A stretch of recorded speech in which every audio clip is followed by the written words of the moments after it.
Hello আসসালামু আলাইকুম ভাই বন্ধুরা, আশা করি সবাই ভালো আছেন। আবার নতুন একটি ভিডিও নিয়ে আসলাম। এই ভিডিওতে দেখাবো ডি লোগো ডিজাইন সম্পর্কে। চলুন শুরু করি। প্রথমে সার্কেল একটি নিয়ে নেবেন, নেওয়ার পরে আপনি কালার সিলেক্ট করবেন। কালার সিলেক্ট করার পরে এটিকে আপনি শেপ দিবেন।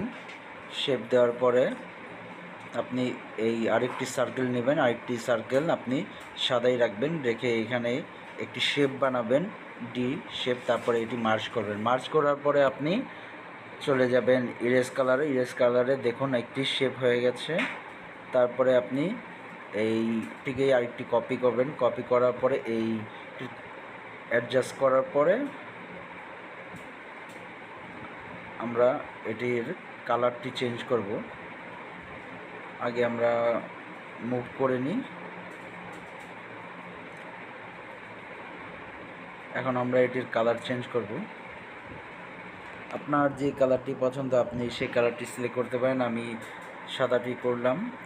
তারপরে করার পর আমরা এই বড় শেপটি কালার চেঞ্জ করব। আমরা হলুদ দিলাম, দেওয়ার পরে আমরা এটিকে মার্জ করব।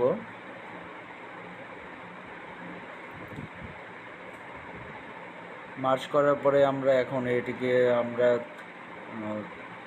3D শেপ দেব। আমরা অবলিক দিলাম, দেওয়ার পরে আমরা এটাকে একটু ডিপটা কমিয়ে নিলাম। কমিয়ে নেওয়ার পরে ওকে দিলাম। তারপরে আমরা এটির ইমবোস করব। ইমবোস করার পরে অ্যাডজাস্ট করে নেব অ্যাঙ্গেলটি অ্যাডজাস্ট করার পরে আমরা এটিকে ডান দিয়ে দিব। এখন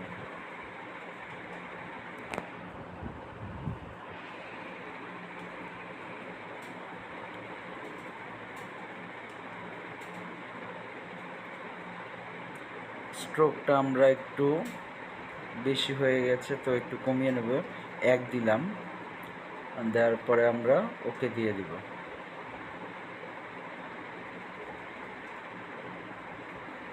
স্ট্রোকের কালারটি একটু চেঞ্জ করে নিলাম, এই কালারটি পছন্দ হয়নি।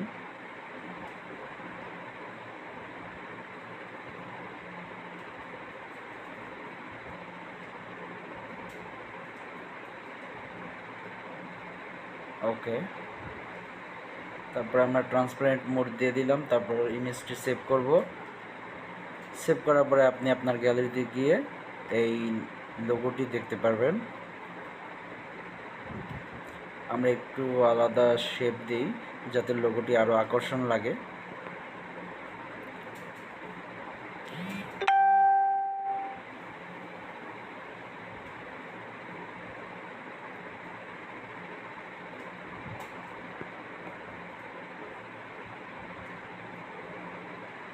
তো আবারও আমরা সেভ দিয়ে দিব। এখন আপনি গ্যালারিতে গিয়ে ছবিটি দেখতে পারবেন। দেখুন কি সুন্দর হয়েছে। তো সবাই ভালো থাকবেন।